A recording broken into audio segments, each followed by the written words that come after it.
Hello friends, I'm back again after I think more than a month, right?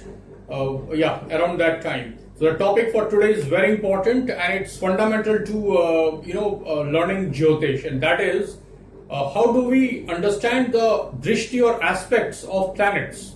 Okay, so the context should be natural benefic or malefic nature versus the functional benefic or malefic nature. Okay, what does that mean? Those who don't know, I'll just take few seconds to explain that. Based on Lagna or ascendant sign, okay, a natural benefic like Jupiter can play the role of a functional malefic. Means for that Lagna, for the natives of that Lagna, it can be potentially malefic, harmful in plain English language. Yeah, for example, in Capricorn ascendant, Jupiter is the lord of 3rd and 12th houses.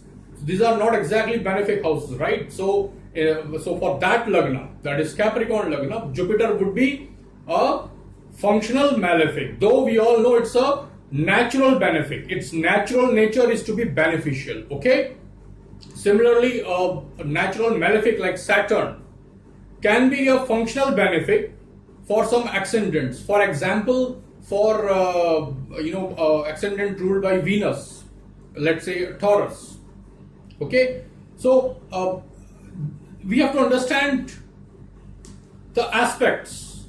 Now the problem here is when I'm looking at Saturn in a chart, and if in that chart Saturn is say owner of 4th and 5th houses, for example, in a Libra ascendant, okay, it is the owner of what, 7, 8, 9, 10, 11, 4th and 5th houses, right?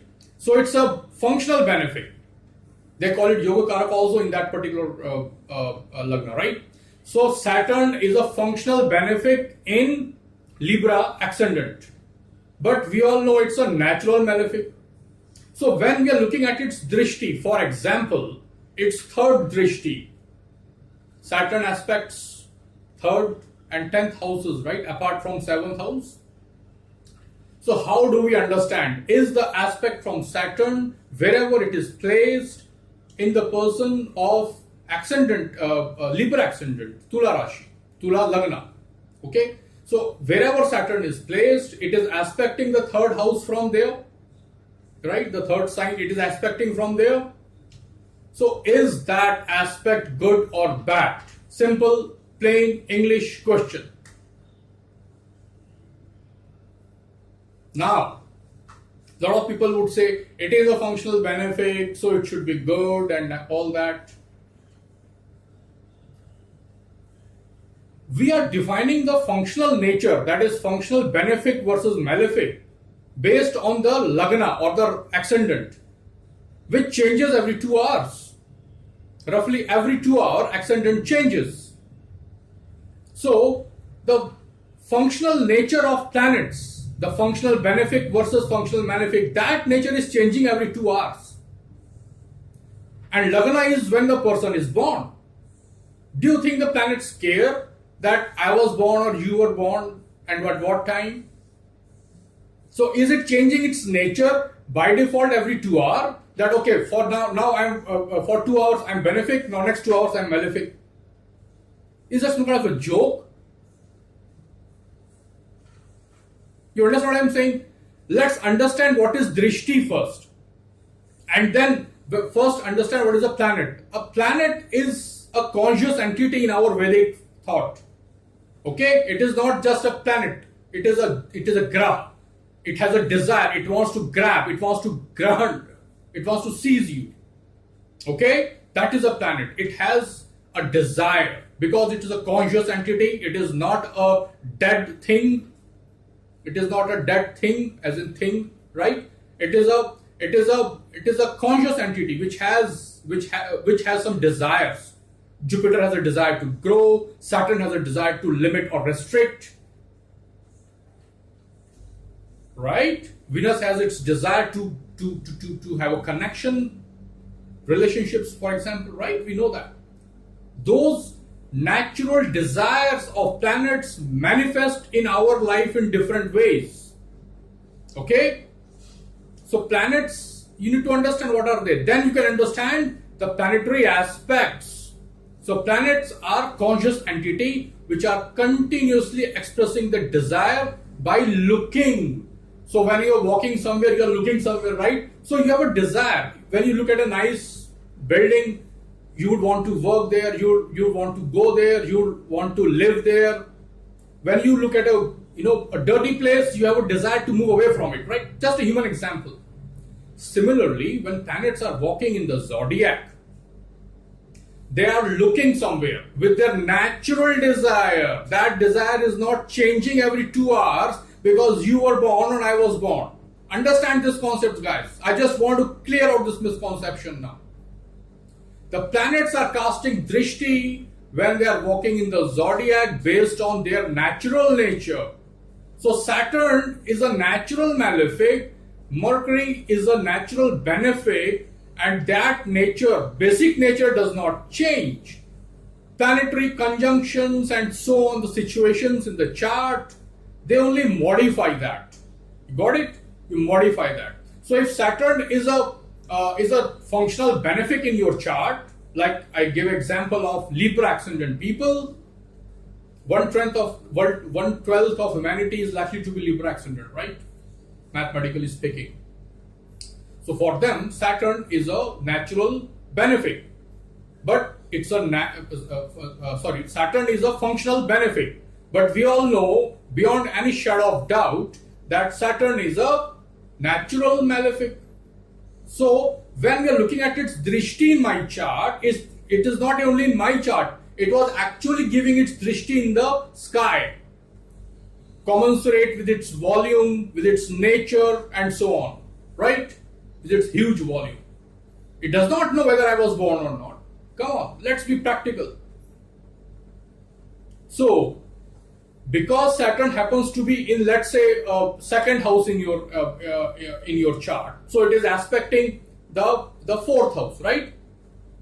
In by its third aspect, right? Fourth house. So that Drishti of Saturn is going to impact your fourth house. The third Drishti of Saturn is going to impact your fourth house. That is fine. That is because of the Lagna.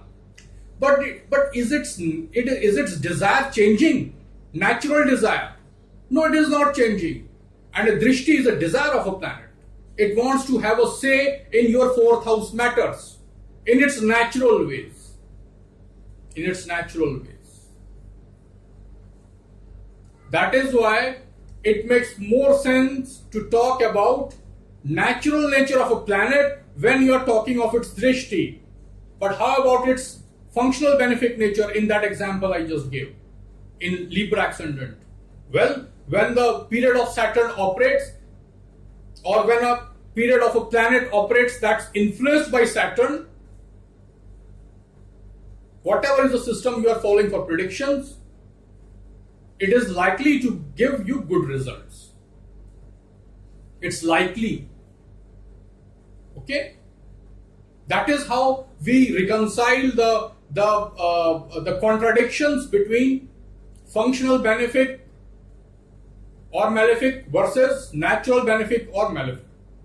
So I gave you example of Saturn to explain you the point. Similarly, in a chart, if a natural benefic like Jupiter or Venus, it becomes a functional malefic in that chart, its Drishti will always be good because its Drishti will be according to its natural nature. Jupiter will like to have a growth in that by its Drishti, by its fifth house Drishti. It will show love, like we show love to our fifth house, our child, its passion, its care, nurture, growth. By its seventh house, it will purify things. By seventh aspect, by its ninth aspects, it will give you wisdom. Higher knowledge is wisdom. Okay. So I give you example. So that is how we do things. Okay. So you judge the aspects from the planet by its natural nature, not by its functional nature. That operates in the period, the dasha, whatever is your predictive technique that you want to use. it is useful at that time.